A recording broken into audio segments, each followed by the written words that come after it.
Welcome to the Boston's Big Four podcast. Cast. New news about music and sports every week, sometimes. All right, folks, welcome back. We got a very special guest, episode 81 of Boston's Big Podcast. Welcome, Rob Crean, local comedian, local superhero. He's got an album out right now, Sadly Sackerton. Go check it out. You might see things like dating advice. You might see things like amazing impressions of Hollywood celebrities. You might see things about cats, good or bad. It's up to you what you like. I'd say there's something for everybody in there, so go check it out. Sadly Sackerton. Yeah, I believe it's everywhere. Is it? I found it on YouTube, but is it on yeah, Spotify and such? Yeah, it's on Spotify and everything like that. You know, you can the best if you want to buy it, you can buy it at deadmelo.com. That's Okay. the way I get like a couple of dollars if you buy it from there. Also, I have 3 albums. You can buy a bundle with all 3 albums for $18 there, which I think is worth it. It's a pretty sweet deal. Yeah. Yeah, it's pretty sweet. Or you can if you listen to it on Spotify and then 100 other people listen to it on Spotify, I get a penny. So that's That cool. works too. Nice. Yeah. Nice. Either way, it all funnels back to the house. Yeah, like yeah. that. I mean, it's extreme. I get paid very little if people listen to it on Spotify, but I'd rather people listen to it on Spotify than not listen to it. True. That's fair. Yeah. So I guess that's an interesting segue. Speaking of paid very little, comedy. It's a place where people often fight tooth and nail to get paid. Yeah. What has your experience been? Boston's often like, in what I hear, it's kind of like an incubator, it seems, for big comedians. A lot of big comedians seem to come out of Boston and then just take over the world or country, you know? Yeah, I mean, it's a really good place to develop as a comedian because there's no money. So it's like because you're never getting paid, you're allowed to experiment a lot more. You know, I mean, because you know, there are benefits and detrimental elements to Boston comedy, but you know, there's lots of stage time. A lot of it's really good stage time. I mean, this is obviously now not. This is all like from a year ago. Now there's no stage time, but you know, you can get on, you can perform a lot and get in front of audiences a lot and develop your voice really well without kind of like worrying about, you know, making sure that the club is happy with your act, because it doesn't, you know, you have to really be bad for places to not want to work with you in Boston, because there's, you know, people aren't going to remember probably if one person's bad on a show with like 10 comics. Yeah, that makes sense. Yeah. But if you're like, you know, if you're like in the Midwest where you're like, you know, a year in, you're already like middling and you're doing like 20 minutes on a show with 3 comics that people are paying $20 for. If you suck, like people are mad because they paid a lot of money. Right. Yeah. You know, now that makes sense. I can totally understand. Stakes are a little bit higher other places. So what's the comedy life like since quarantine? The past year? It stinks. Yeah. Yeah, I don't like it. Yeah, it's weird to not have a job. I don't leave my house that much. I've been doing, you know, Zoom shows. I do an open mic every Tuesday. And then me and my friend Gary Peterson are doing a show called Co-Host to Co-Host with Crean and the Gipper that we do. We don't do it every Saturday, but we do it most Saturdays. Actually, we've done 25 in the past year, so we don't do it that often. It's not bad, you know? Yeah. You know, and then we record them, and then, you know, I edit them and, you know, make them a lot tighter. So right now, I think we've got 22 episodes up that are, you know, in general, they're an hour. We've got a couple slightly longer ones, but yeah, it's nice. It's a fun show. We try. I spend way too much time editing them. Yeah. You know, doing a lot of stuff that probably most people don't notice. Well, that's probably a good thing, because, you know, comedy's all about timing. You can take those little moments that maybe weren't funny live, and you kind of have people, you know, those hilarious those edits where you get people looking back and forth at each other or something. And, sure. You know, or you just cut stuff out if it didn't work. Also that, you know, it's not all gold. So when you, I guess just to like swing back a little bit to like Boston being a good place to bomb if you need to, When you Sure. started out, did you find that was like a good place to duck and weave? Like, were you just going to different open mics all the time? And Yeah. Yeah, I mean, definitely. I mean, there were so many fun places to perform when I started. There were so many great open mics. And then pretty quickly I started running my own shows. So running my own shows just kind of guaranteed that I was, I did like, for most of the time I've been doing comedy, I've been running like 4 shows a week. So that pretty much guaranteed I was on stage at least 4 times a week. And then, if I was booked on at least one show and went to one other mic, that would mean I was on stage like 6 times every week, which is probably about average. So yeah, and when I started, I was still doing like, when I started doing stand up, I was still like playing in rock bands and I was in a sketch comedy group, so I was doing a lot of that stuff too. But oh, so you had started in music? yeah, I started in music and sketch. I mean, I did sketch for almost as long as I did music, and we put a lot of effort into that. And we kind of like the Middle East. We started that was originally like a sketch show where we would play like video sketches, and then we would have like comics in between. So we started booking. So I was like booking comics before I was really even doing comedy Okay. as a stand-up. That was That's a really interesting. long time ago, though. That was. And have you How long seen, have you been doing comedy? I mean, that was like 16 years ago. Okay. So I would say I've been doing comedy about 15 years, but All I right. was booking comedy like 16 years ago. Wow. How'd you get into it originally? Just I was doing sketch with people I went to high school with, and I was playing in rock bands and stuff like that. So all my shows were in rock venues because I was Okay. playing in rock bands. So just kind of like from doing rock music and doing sketch, I kind of just fell into stand up, and now it's like what I've been doing. Do you find that a lot of comedians are into music or do music as well? Yeah, I think there's some overlap for sure. I mean, Yeah. they're both creative endeavors. So I think people that, and I think Right. that there are tons of people that attempt one or will attempt both and be, markedly better at one. Yeah. So I know a lot of people that are really funny comics that tried really hard to be musicians and failed, and vice versa. But then I also know a lot of people who are great comics that were also in bands that were good. So like yeah, Keith it's definitely a Crawford mixed bag. was in a band, and his band was really good. Dan Hall was in a band, Bad at Sex. Bad Sex, that's a good name. Great band name. Yeah. Bad Sex. It's weird. Yeah, bad at sex. Bad at sex. Yeah. Lots of people are bad at sex, I'm told. Not me though. Not me. That's what they all tell me. You just have to put in the effort, really. I mean, it's like Yeah. as long as like It's not that hard. Yeah. yeah, as long as the other person feels like you're trying, they're Right. really willing. Wasn't that the whole When Harry Met Sally thing? Like, no one thinks that they're not doing it right. Yeah. Turns out they're always faking, or most of the time. Yeah, I don't think that's. I've never seen that movie, but I don't feel like that's true. I feel like, well, and I think also probably it's become less true. Like I don't think that there's pressure on women now to like. Oh yeah. It's all power these days. It's equal playing fields. Yeah, well, and I think it's like if you're having sex and one person doesn't have an orgasm, it's just like, oh, what are you gonna do? That happens sometimes. Right. Yeah. Get them next time. Yeah, Sometimes as long we as take it one for the seems team. like as long as it seems like you've put in the effort. Like if Right. if you finish really fast and then you're like, well, I'm out of here. Well, Another I'm person might hungry. be Yeah. annoyed. But as long as you appear to be trying, Right. really people are pretty forgiving, I think. So that's the biggest takeaway from this podcast. And that the goes for veil of anything in life, sincerity. not just sex. Yeah. I think that's as long as it appears you're trying, you'll do I think all right. that's so true with comedy too. Like if someone's trying at comedy and failing, I'm so forgiving. But when someone's like not trying and wasting the audience time, I get so angry. Like, you don't have to be up there. Don't just sit down. Other people are right. What are some bad habits that you see at like typical, usually open mics, but maybe even people that are like getting like headlining or featuring? Do they have like you'll see people maybe like yipping at the crowd or something?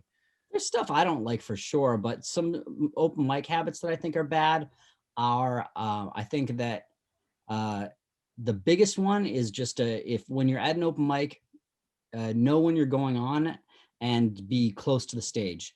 Like just don't like be at the back of the room when they call your name, because then it takes forever for you to get to the stage, and that's just dead air. That Yeah. is that counts towards your time. And I think a lot of comics think like it doesn't start until I say my first word. And it's like, no, it starts as soon as they say your name. So if it takes you 30 seconds to get up to the stage, like you've just wasted 30 seconds of your set. So don't do that. That makes sense. Yeah, at least that's how I ran it, because that really annoyed me. Maybe other people are kinder about that. Other things, I think most people that are doing open mic should just watch the open mic. I think that if you watch other people, you'll probably learn what you want to do and also what you don't want to do, which is good. That makes sense. Yeah. Plus, it's good to just show support for the other comics. Yeah, sure. That's nice too. Yeah. I mean, altruistically, it's definitely support. And that was like, for me, like, being in like punk bands, it's like, that was always like a thing. It's like, it's shitty to not watch the other bands, Yeah. Oh, that's always a thing at local music, shows that we go to. It's like, if you're an artist, you should be watching the other artists that are there. Have you ever read the book Our Band Could Be Your Life? No. I have not. No. It's a great book. It's an oral tradition of a bunch of it's like an oral, like a history of a bunch of punk bands from the 80s. And it's like it happens in, I think, 3 different of the chapters in it, where the band, as they're starting to get momentum, get the chance to open for the band Public Image, which is the band that Johnny Rotten is in after the Sex Pistols. And they're so excited, and then Johnny Rotten doesn't watch them, and how like it's like devastating to everyone in the bands. And they're all like, and that's when I decided I was going to watch every band that ever opened for us. And I think that's just, it's shitty when you don't watch the people that are that are trying, Right. Also, if you're at an open mic, there's a good chance that you're not good at comedy yet, and the only way you're going to get good at comedy is by performing, sure, but also by like watching other comics. That's the only other thing you can do, and True. and watching comics that are at your level is the most helpful thing you can do. Like, it's great to watch like a Chris Rock special or something and be like, that's amazing, but how do you do that? Like, how do you get from where I am to there? And the answer is you've got to watch a bunch of other people that are figuring it out, and that's how you figure it out. And I guess so on a bigger scale, comedy kind of like it's evolved clearly within the past 10 years or so. And I mean, even more so in the past 20 or 30. Yeah. I think it's almost more like it evolves, I guess, but it also sort of like cycles, you know what I mean?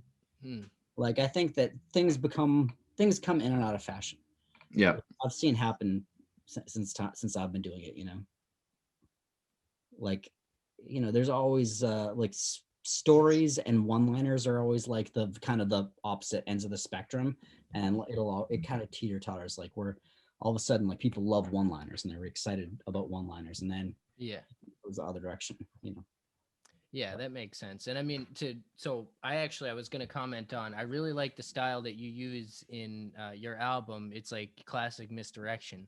You're leading us up you're getting us feeling a certain way, and then you hit us with your punchline or a series of punchlines. So it's always like that style is, I mean, I think that's timeless, because you usually, if done correctly, you can always be misdirected. Yeah. So it's pretty well, good. I mean, I think a lot of what I do on the Sadly Sacritan album in particular is like tension and release too, where it's like, I make you feel sad for longer than you think is possible on a comedy record, and you're like, how am I still this sad? And you're getting sadder and sadder, and then there's a punchline, and then it releases that tension, and that's these are just classic comedy tricks. Yeah, exactly. But I mean, it's something that I'm sure you've had to hone, because I've seen some people at these open mics try to do things like that, and it just like the air never really picks back up. It stays dead because it really was beat down with like such a somber tone. And everyone's like, ooh, Yeah. all right. Like, I don't know if I can laugh now, like after, no matter what you say next, like kind of a thing. And I've seen that before, and it's definitely a skill. I think you have to get people right to that edge, and knowing that edge Yeah. in any form, And- because every joke has its own different edge, I'm sure. For sure. Yeah. And I think as a performer, you figure out where it is a little bit better, but it's also like, you want to be at the edge. You want, I want it to be as sad as possible before it's too sad. But I've got lots of audio recordings of me at open mics where the jokes are too sad, where it's just too sad. Yeah. The audience isn't enjoying it. I'm not enjoying it. Yeah. And but and I had to try that, and then I listen to the tape and I get even sadder, and then I just, next time I do it, it's not as sad, or it's sad in a different way. I readjust the angle. Also, not all comedy. It's not just about sad stuff. It's just for other stuff. It's how all jokes work. Is you figure it out. You tell them 100 times until you figure out how to make them work. How to, and usually it's less about making them not too sad as it is about just making them shorter. Like, you want to get the jokes as short as possible. Yeah. That's the most important thing.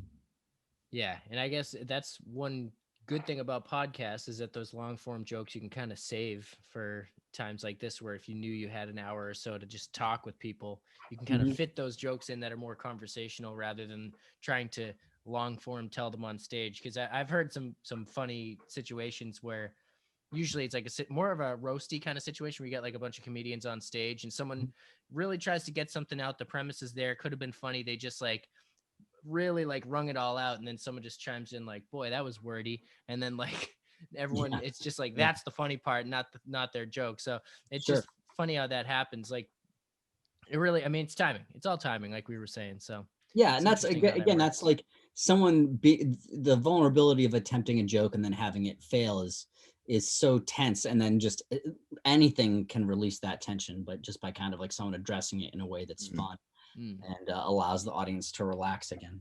Are there any like current shows, whether they're podcast or just touring, previous to COVID, touring shows like of comedians that you're looking at right now that you like or admire? Yeah, I mean, I like so many comedians. I mean, who's the best three and who's the worst three? Best three comedians that I've ever seen. I mean, let's go with people that I've worked with. I mean, I had Hannibal Buress on the Gas twice in a year, and he did like 2 different hours. This is a long time ago, before he was famous, obviously. Tell us that he was an asshole. Make it a whole thing. Oh no, he was extremely nice. He did get very drunk. Yeah. He did get extremely drunk. Where Tim, who's the bartender at Great Scott before they closed, he was like, he always has this thing where like, he has nephews, and they'll like start to get into bands, and he'll be like, oh, they played at Great Scott, and one of his nephews was starting to get into Hannibal Buress, and he was like, oh yeah, he played at Great Scott, and he was like, you met Hannibal Buress? And he's like, I cut him off. He did get very, very drunk, but he was nice. He wasn't a dick about it. And also he is now sober. So I think he used to drink a lot, and now he's gotten under control. That's good. I mean, it happens. He was hanging out with Eric Andre. Things definitely get silly. Yeah. Sure. And he was never a dick when he was drunk. He just was. Yeah. Just was drunk. Yeah. Well, and I mean, I think that's the thing too, when you're working as a comic, when like part of what you get paid in is drink tickets, you're like, well, I got, what am I going to throw money away? Right. And I definitely have drank too much because it was free before, and also don't drink anymore because of that. Well, it would be rude not to, so you might as well just do it. Yeah. So actually, I did see you had Maria Bamford on recently, or were you on her show? Was she? Oh no, she was on our show. Yeah. Yeah. I think I did do a show in her backyard, which was fun. Oh, is she from around here? Or she's in LA. But it was just me, her, and Gary Peterson. Nice. Yeah, it was nice. I mean, she's so great. She'll just ask comics to like watch her new hour and give her like comics that are like, just way below her in terms of status. She'll ask to like watch her hour and like give notes and stuff, which is so nice. Just that she'd be that open and generous. But she seems she had really genuine. Yeah. Just through everything I mean, she gets like pretty candid in her "This is not happening." I don't know if you've seen that, but Oh yeah. yeah, it's interesting. She does seem like the type of person that's aware of the celebrity aspect of things and just is pretty down to earth despite the things that she gets into in that 15 minutes. But yeah. And she's great, and she's obviously she's gone through some like very difficult mental health stuff in the past, and she's kind of like figured out how to live a happy life, but still like has a lot of anxiety and that she has to deal with. But she's so, I mean, I don't know, she just like, she was playing in like, before I ever met her, she was playing in Boston. I'd seen her a few times already, and it was on Friday, so I had 2 shows on Friday back then, the Gas and the Nightcap. And so I heard she was in town, and I was like, oh, it's great, I wish it wasn't on Friday, I would love to go see her. And then she just sent out a tweet looking for local female comics to open for her, and she got 2 of my friends, Emily Ruskowski and Krista Weiss, to open for her. And they were like, yeah, she's like paying us way more than the theater would normally pay openers. Oh wow. And I was like, whoa. And I just was like, I'm just gonna cancel. I'm gonna get someone else to cover my late show, and I'm gonna go see the show, because that's just so cool that she did that. Yeah. And that's just the type of person that she is. She's just like extreme. She's more generous than she needs to be. And I don't know, she's very cool. And do you think that happens more often with comics because of the nature of the comedy industry versus like actors that may not be showing that kind of love to people that aren't on the same level as them?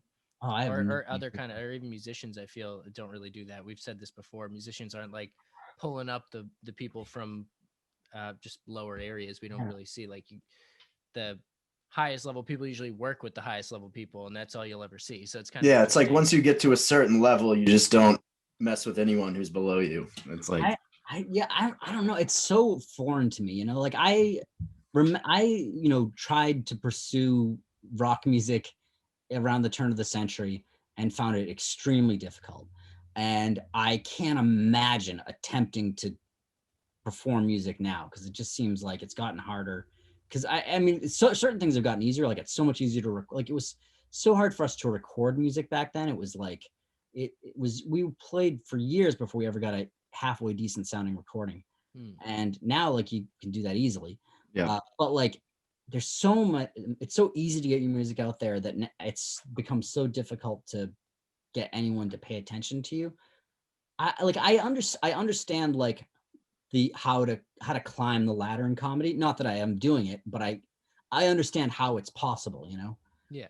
Whereas like with music, I like vaguely get how it's different than it used to be, but even then it was kind of confusing.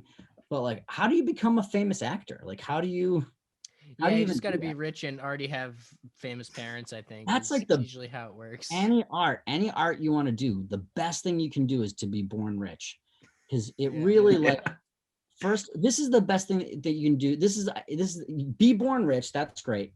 That's like gives you such a leg up.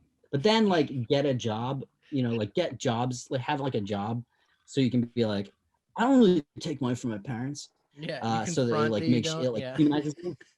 But even though like it doesn't even matter, because it's like whether or not you ever take a dime from your parents, the fact that you've got a safety net allows you to take risks that someone that has to worry about whether or not they can make their rent wouldn't take.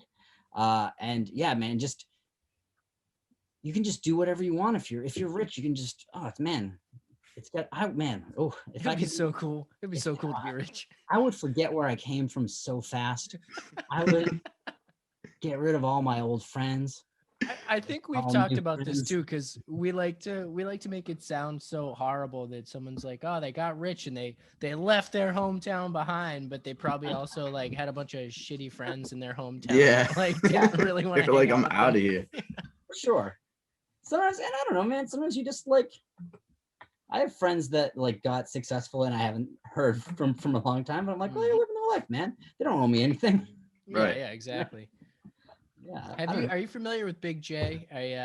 Yeah, I like know the Big J. Legion. He tells a hilarious story because I guess he was like open mic friends with Kevin Hart, and Mhm. then he went and visited Kevin Hart once. He was in town, just like doing an arena, and Big J also had a show, just like at some other club, and he just in between was going to Kevin's hotel to say just hi to him before his show, and just this whole thing where it was like the driver thought that he was getting Big J offers tickets to his own show. The driver's like, "Oh, I thought you meant Kevin Hart." And it's just like a whole thing, and he just like gets all mixed up, and then he realizes how charitable and nice Kevin Hart is. He was ready to be all like, "Oh, he sold out." He wanted to say that he was just like a sellout and everything, and it turns out he like buys an Xbox, donates it to an orphanage like in every city he goes to, and stuff like that. So it is does seem funny nice. how you got all types of people. It doesn't the success doesn't always do that to you, but it's what we think about. So it's funny how that happens. And I'm butchering the Big J story. Just go listen to him tell it. Kevin Hart works so hard though, but like when you when you like look at how hard he works, it's just like, man, I can't imagine living in that brain. I know. He works so hard on comedy and business, and he like works out every day. Like, oh, And acting, he's in every movie. It's like so many movies. It's like, oh man. Theory, he's got a twin, and they're just like on 12-hour schedules. Oh man, that would be the He best. sleeps 12 hours a day. He's the most rested man in the world, and there's two of them. That's my theory. Yeah. You know what I think is also a big thing is once you get rich enough, you can have a personal chef. Like you can just so healthy. Yeah, you just wake up and there's a meal ready for you. Yeah, you don't have to do anything. And it's like exactly the right amount of calories for what you need for the next few hours, and then and it's that's. So once again, being rich is the key to it's really make everything easier, you know. Yeah. Money doesn't buy you happiness. It just gives you all the tools you need to achieve happiness. Exactly. So basically it gives you happiness. Basically, you'd have to be a fool not to be happy with plenty of money. Yeah. Oh man. Man, imagine being rich. Whew, boy. Yeah. Let's do it, guys. Let's just, let's just get rich. Yep. So Owen tells me that you used to dress up as Paul Revere and do the Freedom Trail tours. Yeah. I mean, up until the pandemic. Nice. Yeah, I would. I mean, that's the only reason that I don't do it anymore. Yeah. Doing it. Yeah, I love it. It's great. I mean, I like it as much as I like stand up. Oh, nice. That's good. And do you get to like work out material on those, or are they like on a strict schedule? No, it's all. I mean, we all figure out what we say. So my stuff is all, basically just stand up about the revolution. It's not. I mean, I don't know. It's like it's exactly like my stand up. It's like kind of funny, but also pretty sad. It's Oh, no. it's exactly. It's like not the I don't have the most jokes, but the jokes are in stories with emotional resonance, so they mean more. Okay. How'd you get into that? I had a friend that did it, my friend Matt Wilding, and we're doing a show together now called Tea Party Tonight. That's like a talk show. That's a history themed talk show. We did one episode already, which a lot of people watched it and seemed to like it, which is great. Nice. We're doing another one next month, which will be exciting. And we're gonna do 4 in this year, so that'll be good. But he's like been he's one of my oldest friends. We've known each other for I guess like almost 30 years, and he did it for a long time before I did it, and he was always like, you should do this, and I was always like, I don't know if that's like how I want to perform. And then I got laid off, and so I didn't have a job, and I just kind of like collected unemployment for a while and just focused on stand-up.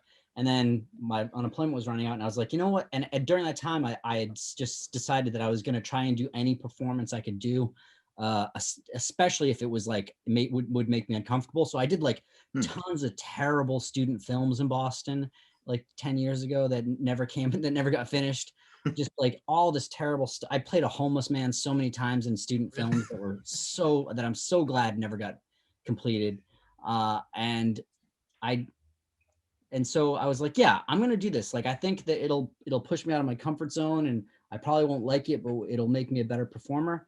But then I ended up loving it. And it was immediate too. It was like during my training, I saw this guy this guy Bob Jolly that I used to work with do his tour, like when I was watching to train for the job, and just like realizing like how like artistically satisfying it could be, because his tour was amazing, and it was like it was amazing. It was kind of bad for training though, because there was like very little from his tour that I could take from my tour, because it was so specific to who he was as a person. Yeah. But it did like let me know like what the potential was for the job, and I loved it. You know, I did it for 10 years, and Oh wow. it's yeah, I mean, I was always like trying to learn more and make it better, and make it funnier, figure out how to say, just like stand up. I was trying to and you get to know a lot about the city. I'm sure you know like the depths of history, because honestly, if you quizzed me, I'd probably not get the most important facts about Boston history right now. I don't know. There are so many things that I thought I knew a decent amount about Boston history before I took the job, but I learned so much that Could you pop quiz us right now with some fun facts? Sure. Let's see. So just to give you guys a pop quiz. Okay. When was Boston established as a city? 1831. Very close. Really? Oh shit. No. Well, you got some of the numbers right. It's some of the numbers right. 1630. So that's pretty good. Okay. 1630. Yeah. So yeah, you got the 1 and the 3 right. That's, I mean, okay. They the one were wrong, but I mean, it's going by order. I was right as I said it. I was like, after the Declaration of Independence. That's not true. It was right. Yeah, right around the time of the Civil War. We were like, let's become a city over here. Let's see. What's another good one? How many people were involved in the Boston Tea Party? Ooh. It's 25 plus Johnny Tremaine. I was gonna say 30. The answer is no one knows, but definitely not Johnny Tremaine.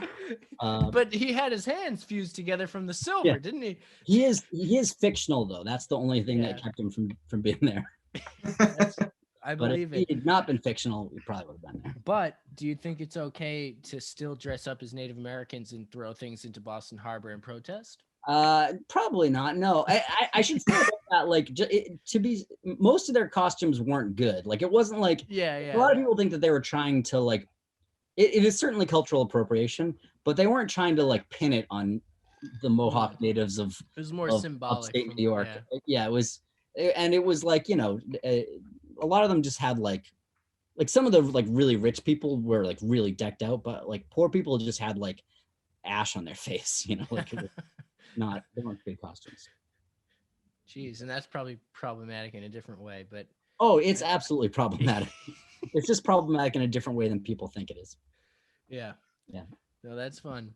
What are some stumpers though? Like, what's a Boston fun fact stumper? Also, sound off in the comments, listeners. What do you got for Boston fun fact stumpers? Can you answer these questions? What's a stumper? Let's see. It's good. I always I'm so used to presenting information. I'm not used to questioning. Oh yeah. So I got you uncomfortable. This is good practice. It's great. Yeah. Let's see. How many lanterns were hung from the Old North Church? 1 if by land, 2 if by sea. Yes, but which was it? Oh, I think it was by sea, right? I don't even know. It was by sea. Okay. Yes, good. Yeah, I knew that. It was 2, but actually it wasn't even by sea because it was technically by river. It was by the Charles River. But he's like, water, what do I say? Yeah, they thought it was boats. The sea. Yeah. Like, I mean, a lot of it, some people argue that it's just that the poem, it's like, the poem's written like 100 years later, so poetic license. But also the Charles River is like brackish and tidal. So like it's definitely possible it could have been viewed as being part of the sea, even though it's technically not. But it is like it acts like a sea, Yeah, I mean, I feel like back then they like probably weren't as specific either. So they were like water. Water's that. Water is the sea. Yeah. And also, do you think Paul Revere sounded more like this? Or do you think he sounded more like this?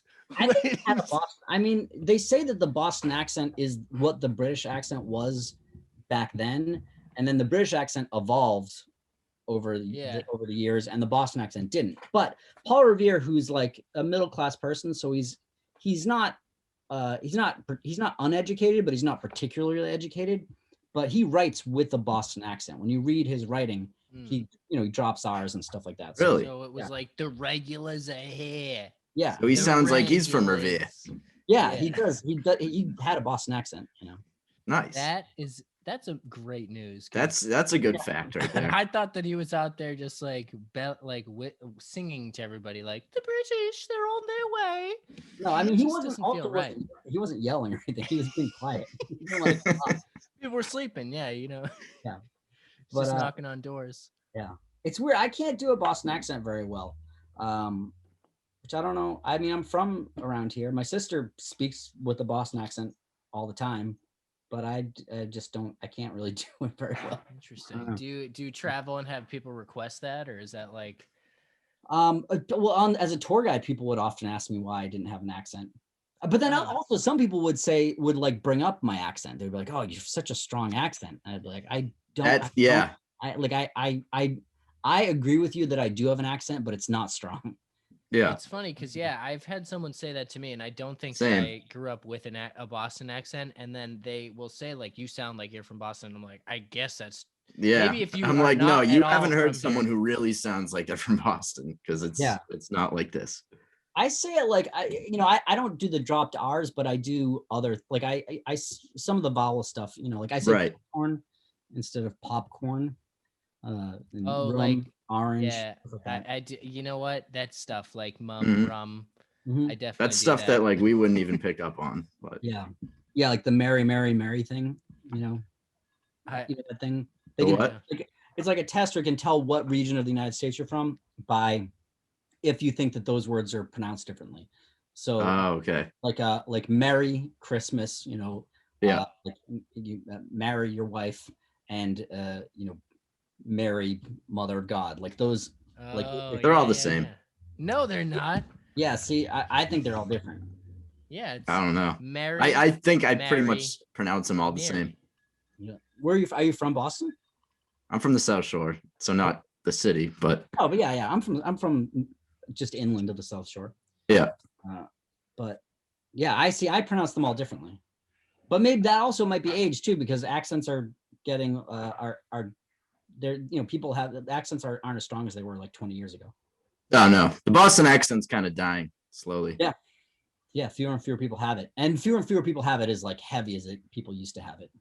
Yeah, I think heavy accents of any kind is usually just kind of like a leftover thing from previous languages, and just kind of like some of it rolls in, and then like I mean the Boston accent probably stuck around a little longer than it needed to, because I don't think like it does sound in a way, and I think it's the same case with. Are you familiar with Chris DiStefano? This is actually a great. Stefano, that sounds so familiar. So he is a New York comedian, and he talks just full New York, and he used to be a physical therapist, and he said that people like would have him being their physical therapist, and they're like, when's the therapist coming in? Because like you talk like you're a garbage man, and he's just like, yeah, I'm the therapist, and they're like, oh, you can't be the therapist. I love the New York accent. I went to the Museum of Science in Boston, and they have like different things throughout the museum that you press, and they like will play audio, and usually it's like a very flat accent. It's just like sounds like like some actor that they hired to read lines in a flat accent. But there's this one where it's someone with a super thick New York accent, and I got like, I was there with like kids, but I got like hyper focused and just kept like pressing the buttons, because it was an exhibit about like different types of life and how long they've existed on the earth, and you like press the button, and it's like fans are one of the oldest forms of life on the earth. They've existed for over 6 billion years. Also, if you got an apartment, does have a lot of good natural light, a fan can really brighten up the place. And it was just everything was in that thick New York accent, and I got hyper focused on it. Wait a minute, was that like your addition to it, or did they actually they didn't say stuff about how a fern can brighten up an apartment, but The rest of it's pretty accurate. I would have been there all day just clicking those. Like, what else can I do? Dinosaurs lived for about 50 million years. And also, shit. they're awesome. It's like this kid is super passionate, Yeah. but has a very thick accent.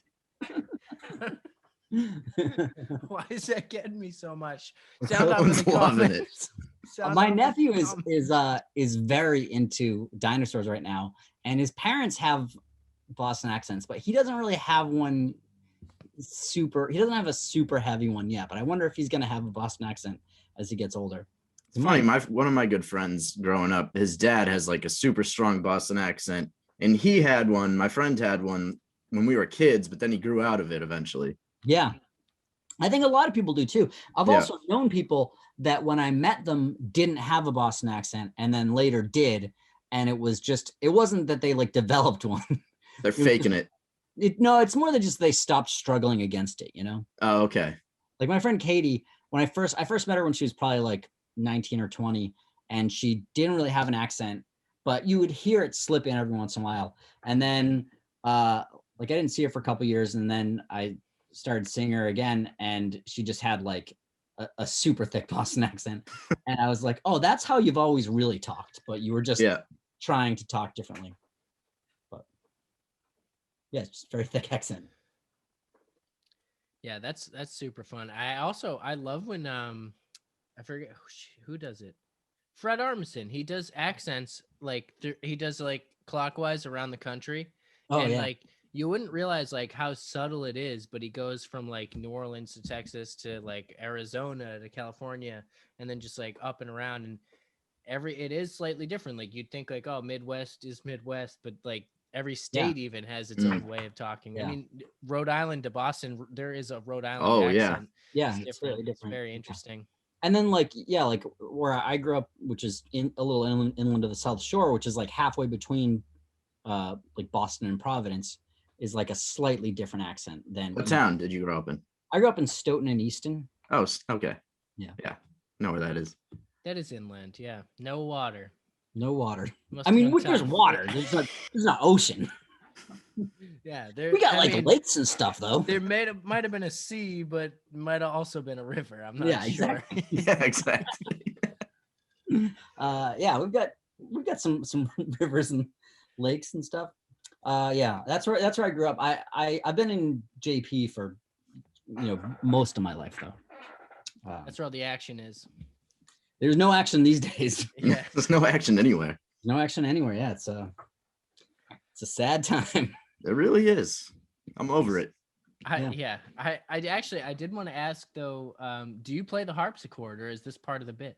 Oh no, I don't actually play that. I wish I could play the harpsichord. No. Isn't the harpsichord just like a unique piano? What Yeah, is the harpsichord? It's like a piano, but it's like an old fashioned piano, but I think it's slightly different. I mean, it's not as different as like a guitar and a ukulele.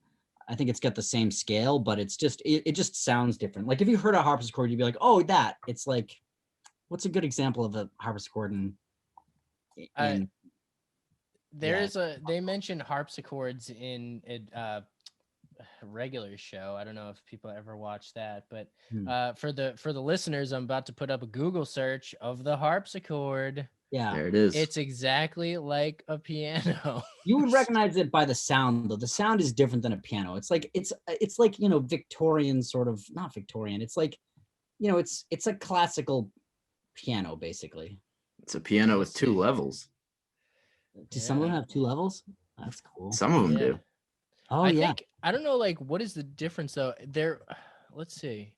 Harpsichord v piano. It's got a very specific sound. It's kind of tinnier. Oh, a harpsichord is a plucked string instrument, and a piano is a struck string instrument. There you go. All right. That makes sense. Yeah, that explains. One's plucked, one's struck. Yeah, new podcast, plucked versus struck.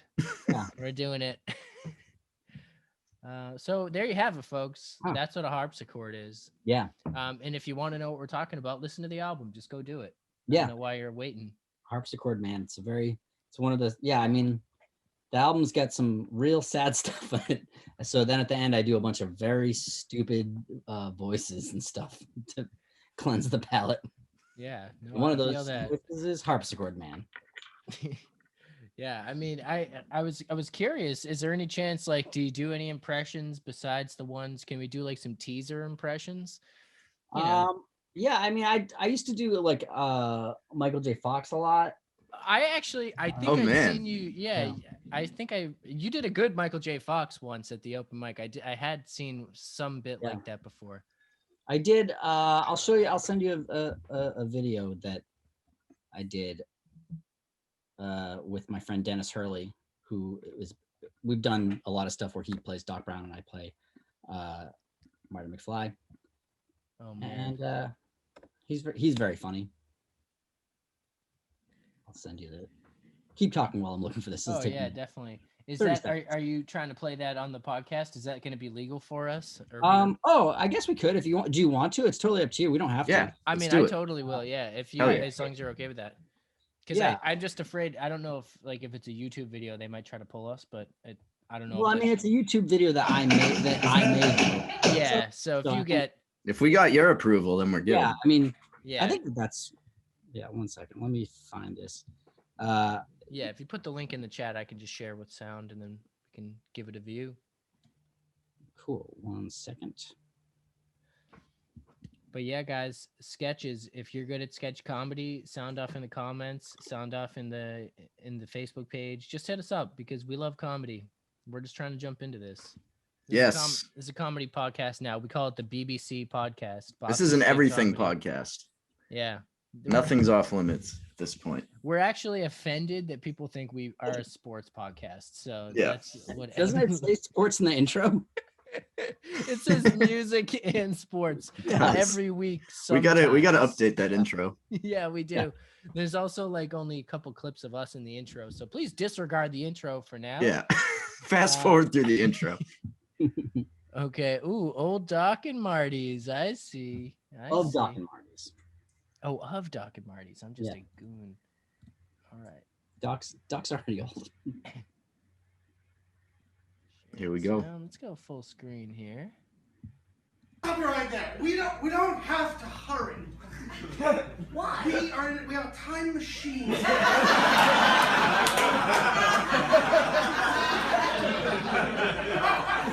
We can make up for any time not accounted for.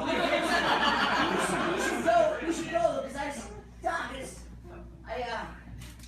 just really want to get home. You know, we've been traveling through time, you know, for a long while, and I want to get. Wait a minute. You're talking. You want to go back to 1985 now? Yeah. I don't think that's a good idea, Marty. Wait, Doc, are you telling me that we messed up the space-time continuum? No, it has nothing to do with the space-time continuum. Doc, It's let's just- go. We gotta go. No, we don't. Let's go back. I feel Why can't if you go back Is there now. something else we have to do, or He does a good Yeah, Doc as well. there is. Oh yeah. Yeah, there's something we have to do. Well, yeah. We have to go to the jazz period of time. Yeah, your great grandfather, John Steinbeck McFly, smokes his first jazz cigarette and he gets hooked. He loses a foot. It's bad. We gotta go. Yeah, let's go. What? we have a time machine? Can it wait? Yeah, I can't wait. Okay, let's just. Doc, Doc, come on, I just want to get back. To 1985. 1985 to my lifetime. Doc, I want to go back to high school. Come on, Doc. I want to see my friends. I want to see Jennifer. I tell her that Jennifer, she's amazing. Doc, she gave me her phone number and told me that she loved me in the same note. I mean, a girl like that. Yeah, that pretty much spells love. Yes, I know that. But if just picture this, Marty. You going back to 1985 as you are now. Yeah, let's do it. If you were to show up at high school Right.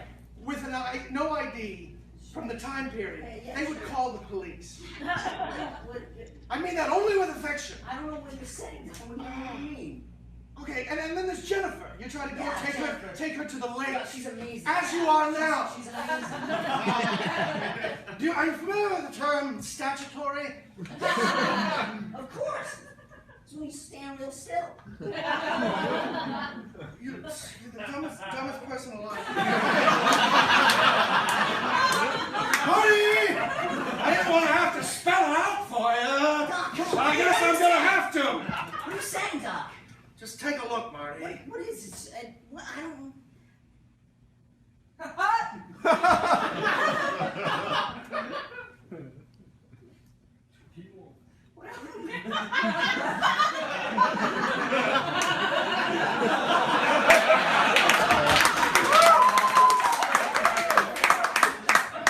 Nice shirt styles.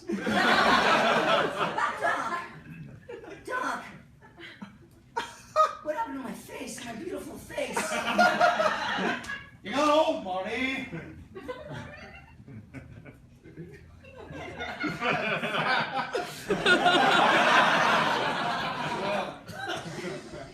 We all do, Marty. Doc, we've been traveling through time. I mean, Getting in a car and looking at different time periods doesn't somehow stop or reverse the aging process. Okay, all right, no. All right, Doc.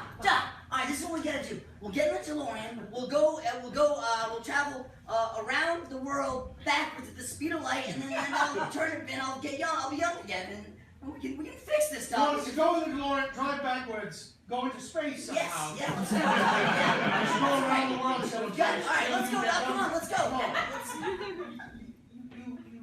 You missed so much high school. Let's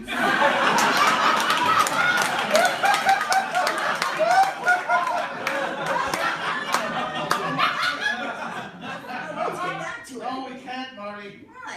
It's impossible. I'm sorry.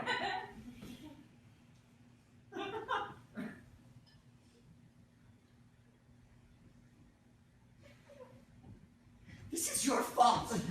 Huh? This is your fault, Doc. You know, every time we get done with one of these adventures, you drop me off, and then 2 minutes later you show up and say we have to go on another adventure.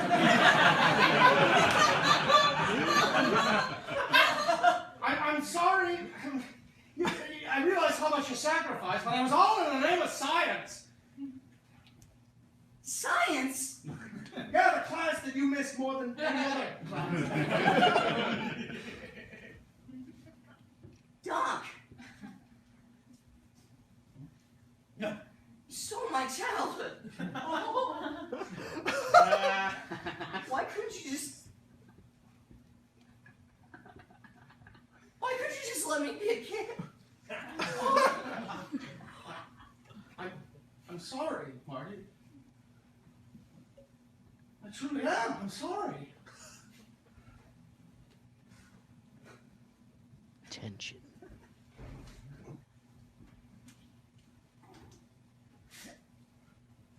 Hey! Great Scott, you know? What the hell? Why don't we do it? Do that idea you just said. What idea? What idea? The one you just said literally seconds ago. Get in the DeLorean, fly backwards, around the globe somehow. Superman idea. Yeah, Superman. That's not a real thing at all. We'll do it, and you'll get younger. You'll get younger, Marty. You think it'll work? Oh, yeah, you'll be back. You'll take Jennifer to the lake, pack a few sleeping bags. I love sleeping. You love sleeping. Yeah. And then the pinheads, you'll get with them, and they'll win the Battle of the Bands. They'll play at the Clock Tower Reconstruction Ceremony. It'll be great. It sounds great, Tom. It sounds great.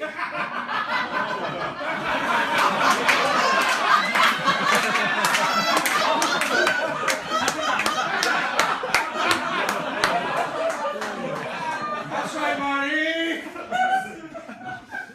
From here on out, everything's gonna be great.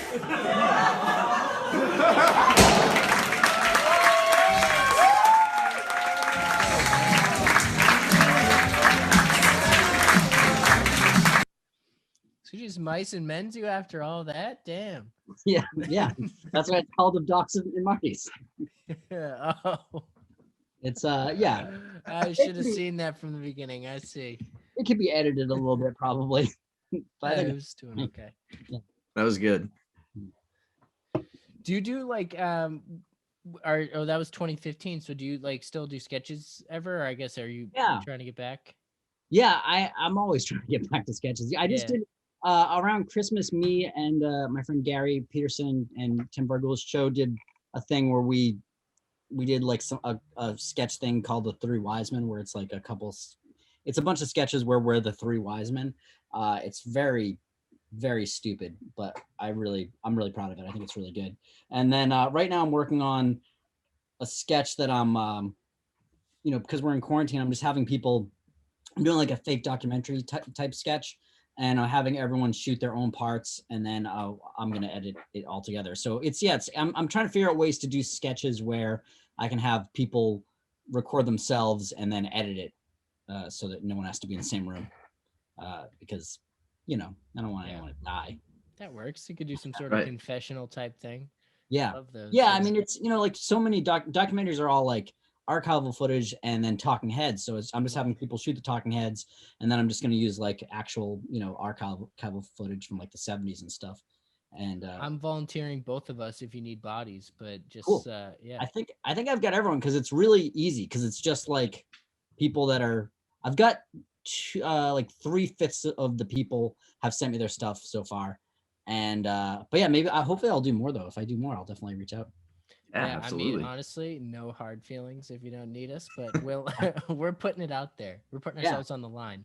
I'd love to get back to doing, I mean, I started in sketch, so I did sketch before I ever did stand up, and I'd like to do more. I love doing sketch, and also like I like knew so little about comedy when I was doing sketch that when I wrote stuff that came out good, it was like almost by accident, where now like I have a little, like I can like I understand the mechanics of comedy a lot better, so like my sketches could be a little bit more intentional. So I think I wrote some funny sketches like 20 years ago, but I don't know how, like I don't like Yeah. because I wrote so many bad sketches because I just didn't really understand how it worked. I just would, I just was a funny enough person that occasionally I would hit on something that would work. Yeah, and I think some of that, and we kind of touch on that in like the music realm too, because sometimes we have, so we actually just had a guest on Lomel who's trying to break the world record for the longest freestyle, and for him, he sort of just hits a flow where the right things are coming out, like he's making songs kind of just off the top of his head.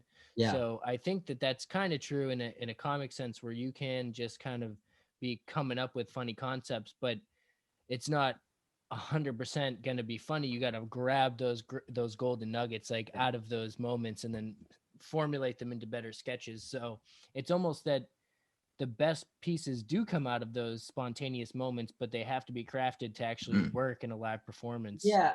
Well, I think a lot of it too is just about like having, like, if you just grind, you can grind out some stuff, but it's like having the tools to understand what you're doing can allow that work to be more productive, like speaking of music, like I've been playing guitar for like, I don't know, like 30 years, I guess. And I never learned how to play guitar. I just like play it in my room, and that's what I say. That's so funny. I was just, that came up. It's like just goofing. Yeah. Right? Like, yeah. But like, I like can't play any songs that anyone else wrote. I can only play songs that I've written. And during this pandemic, for the first time, I'm trying to like learn chords for the first time ever. Like I never learned any chords. I just made up my own chords. But I'm trying to learn like basic chords and try to get to the point where I can learn like basic songs, where I can play like a Nirvana song or something like that, which I can't do now. And I think it's the same thing with comedy. Like I think that like I've written some songs that I think are pretty good, but not that many, because it's like I have to try like 100 times before I get one thing to work, because I don't understand why what I'm doing is working or not working, And I think it's the same thing with comedy. It's like the more you can understand the mechanics, the more intentional you can be about the process. And so you don't have to fail as often because you can know something won't work before you try it, And I think that's true, especially, I mean, I definitely like did stand up the wrong way and like figured stuff out like just by, feeling it out for 15 years. It But works sketch, But sometimes. what is the right way though? I mean, the right way, I would say, is the way that's like making the best use of your time. And I don't think that I always necessarily did that, Yeah, who I does though? We all Who waste does? our time. Yeah. Yeah, absolutely. It's all But I trial think, and error. right. And I think that there's like, it's a spectrum, obviously. Like there's people that like, there's comics I'm friends with that like I see go on stage, and every time they go on stage, I'm like, you're wasting everyone's time. You're wasting your time. And then there's comics that are like so strict about the process that they like, like my friend Peter is a hilarious comedian, but he's he's very funny. He like won the Boston Comedy Festival. He's hilarious. But Ooh, shout out Peter. Yeah, Peter Martin. He's great.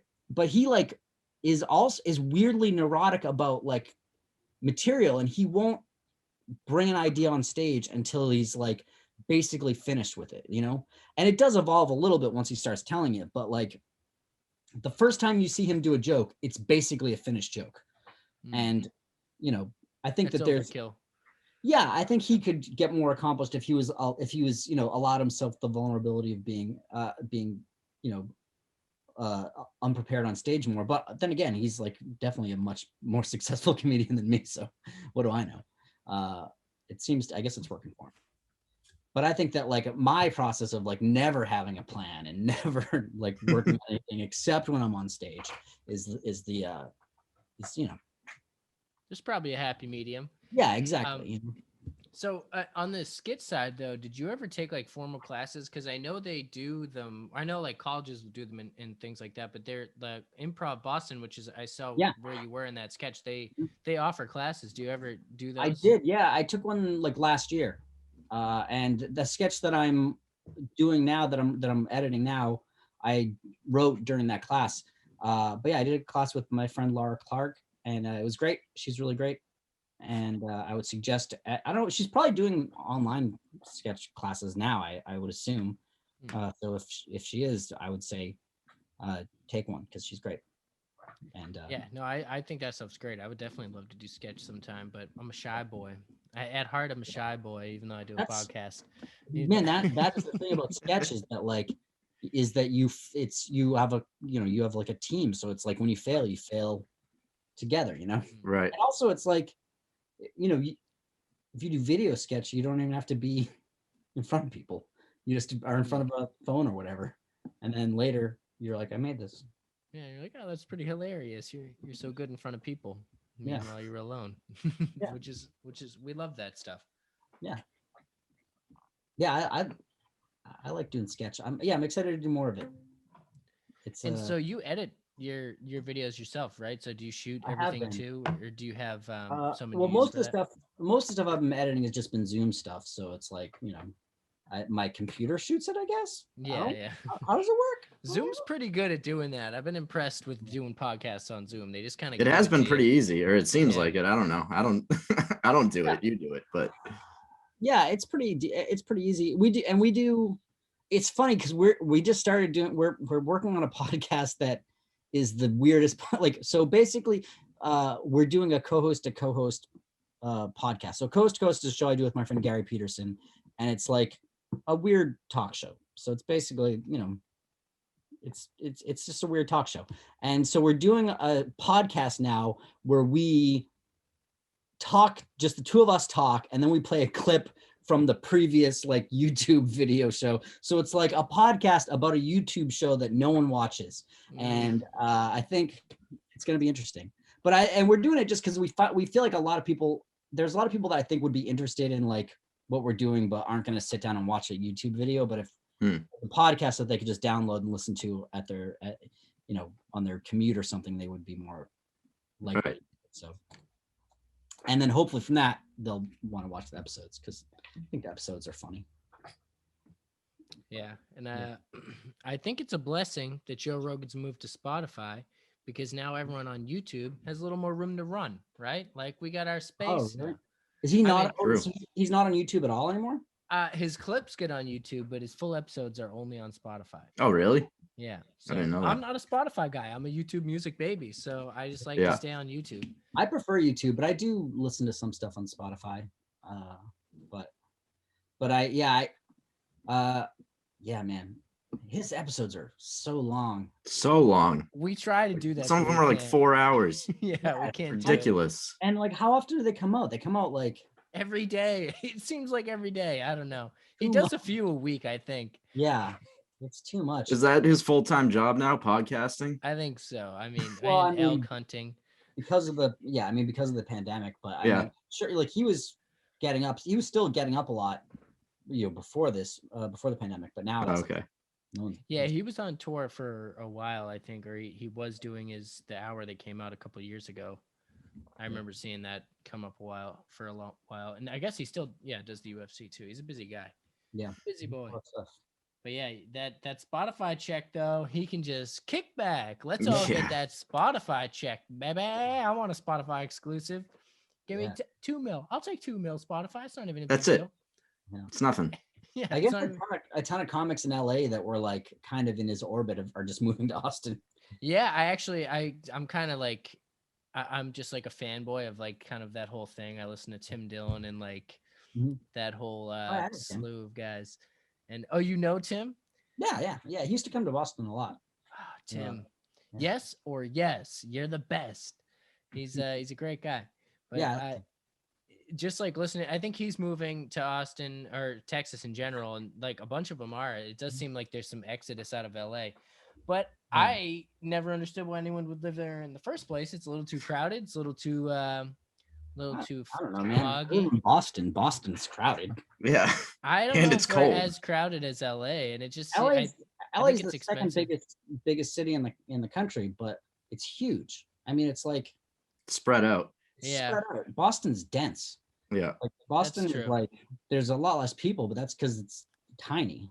Right. maybe LA is better. Damn, I like LA. I don't know. I've always had a good time in LA. I've never been to LA. I need to go. It's nice. I mean, the weather's always pretty nice. Like it never really sometimes it gets hot, but it's not. I don't know. It's a dry heat, so it's not like it's hot. Like when it's hot in Boston, and you're just like Right. melting. You're just, Right. I don't know. It's just like you just have to pay attention and drink water because it's like you're walking around and then you're like, why am I so tired? Yeah. And Yeah. and then you pee and it's orange Jello and you're like, oh, that's why I'm so tired. Yeah. Oh, LA sounds scary, man. LA Yeah. sounds scary. You gotta drink water. You just drink water. You're fine. Last time I peed orange Jello, I had to go to the doctor. So I don't know. I Yeah, don't it's know. just- I'm just kidding. I've never peed orange Jello. God damn it. My Nana listens to this. I'm just kidding. Does she really? No. Shout out Oh my Owen's God. Nana. No. Oh my God. I'd block her. But She it's did listen yeah, to the Jarvis Green episode though. Shout out Jarvis good. Green. I don't know. But yeah, I like LA. I always have a good time when I'm there. I don't know. It's nice. Who's your favorite LA comic? I don't know. Good question. Jenny Zagrino, I guess. Oh my So, gosh. I look, you honestly stay at her am house when they- familiar. I gotta get hip. I mean, Yeah, I she's gotta like, get a hit. she's my friend, so she'll I see, stay at her I house see. when I go out there. So Shout out She's great. Jenny Cicrino. yeah, Jenny Big Zagrino. shout out. Yeah, you can watch her. She's been on Conan a bunch of times, and she's got a great Oh, album. damn. Jay-Z's new album. It's very good. You've done clubs like around the country too? Not much, really. I mean, I've mainly performed in Boston. Okay. But I've been to New Hampshire. I've been to Rhode Island. I'd love to eventually get to Connecticut, but it hasn't happened yet.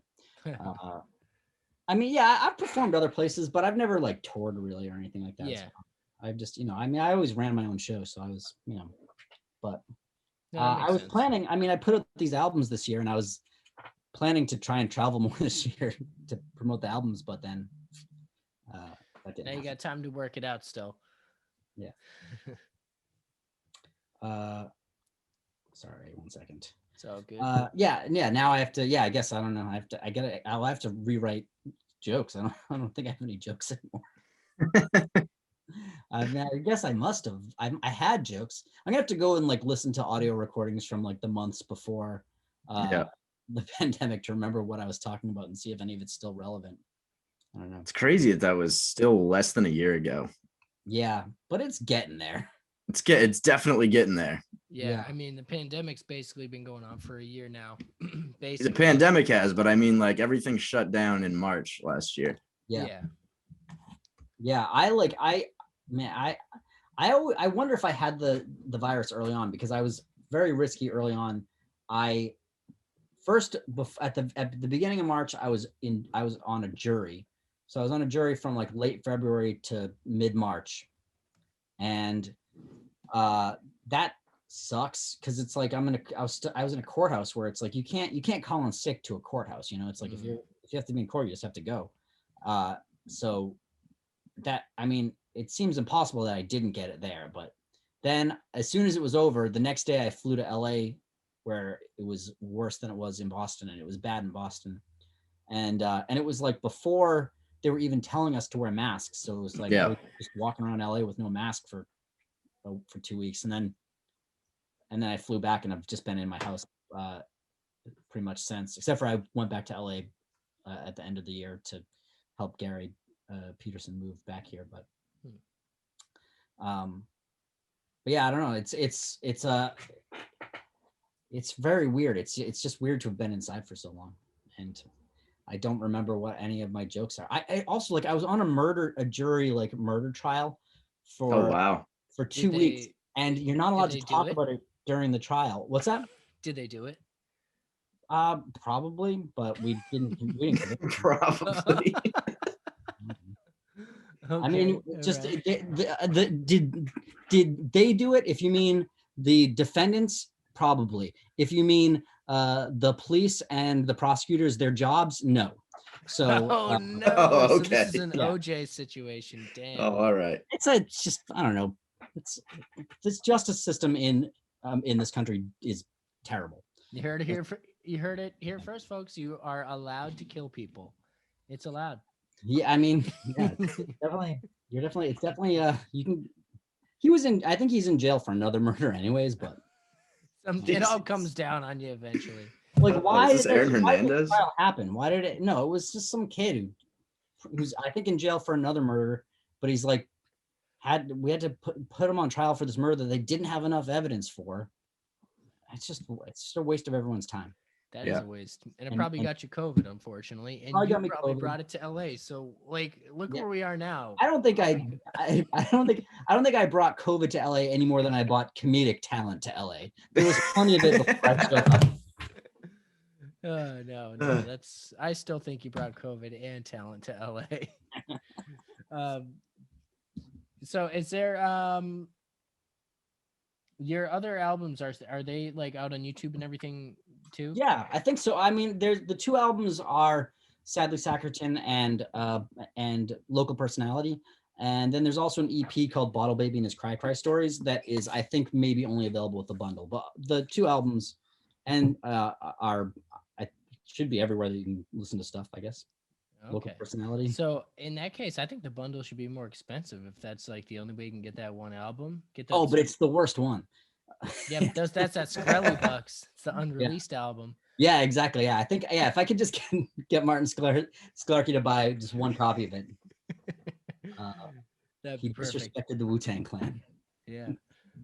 Skrelly Bucks? That's a recurring theme on this podcast. If anyone has unreleased content, that's that Skrelly Bucks. You're gonna get it. Yeah. Yeah, he'll buy it just to be a dick. Exactly. From jail, and he'll just What's he up to these days? He's in jail, dude. Is he in jail? Tax fraud or something. Yeah. Good. He did something bad. Yeah. He's a bad boy. Yeah. But it's all right. Yeah. I mean, yeah, man. Everyone wanted him in jail. Yeah, that was like, I mean, Jesus, yeah, that shouldn't have been a jury trial. That wasn't really fair. Everyone's like, oh, this is the guy that took the Wu-Tang album and didn't let us listen to it. Yeah. That was like one of the reasons that people said that they didn't feel they could be impartial juries. Was one woman literally said he disrespected the Wu-Tang Clan. Like, yeah, I mean, that's how can I be unbiased to someone that disrespected the Wu-Tang Clan? It's true. Yeah. Wu-Tang Clan ain't nothing to fuck with. Yeah, money's temporary, but Wu-Tang is forever. Wu-Tang's forever, yeah. He for the children. He should have realized that. Yeah, Wu-Tang's for the children, for God's sakes. Puffy's good. But Wu-Tang's for the children. Oh man. Yeah, we won't keep you though. Is there anything else you wanted to plug, or is there anybody or anything you wanted to shout out? Yeah, check out Gary Peterson's album. I check out all the albums on deadmelo.com. Deadmelo Records has great records. They just put out a really fun sketch album called Our Big Commercial Break that is mainly like radio commercials. It's really funny. And there's also like a running Spider-Man sketch that they do a few times on the record that's really great. And that's Alan and Dan are have a sketch group called Dirtmen that's great. But Deadmelo, and you can watch all my videos at youtube.com/Anderson Comedy, and it's watch co-host to co-host. It's a really fun show. I'm really proud of it. I think that we did a good job. We've done 25 episodes. I think 22 are up, and I'm currently editing the other ones. And awesome, nice. I like it. I think it's good. I'm proud of it. I wish more people would watch it. I'm gonna watch it. Yeah, Cool. we're gonna direct like all of our massive 25 listener traffic over to you. Yeah. We got the power. I spend like 12 hours editing everyone, so it would mean a lot if more people would watch. Yeah, we'll toss you a view. Yeah, Why not? yeah. Full disclosure, you're putting in way more effort than us, so yeah, we're gonna give you that. We're gonna give you those views. Yep, it's probably unnecessary effort, but I don't know what else am I gonna do. It's a pandemic. No such thing. Yeah, no such thing in the pandemic. It's fun though, right? Yeah, I do like it. I really enjoy it a lot. But yeah, good. It is intense. It's intensive. It's a lot of hours. Yeah, tedious. Yeah, definitely tedious. But I think it's worth it. I think that stuff is funny and stuff. Good stuff. Yeah, it is great. And cool. I think you are Crean's Gambit on Instagram right now, or did you? Oh yeah, I mean, yeah, it's at Rob Crean. Just my display name is, but it's just at Rob Crean on everything. Yeah, Instagram, Twitter, Venmo, whatever. Cool. Well, I'll Venmo you a couple bucks. Perfect. Yeah, thanks for coming on. Yeah, thank you. I appreciate it. It was good. Have a good night. You too. All right. Peace.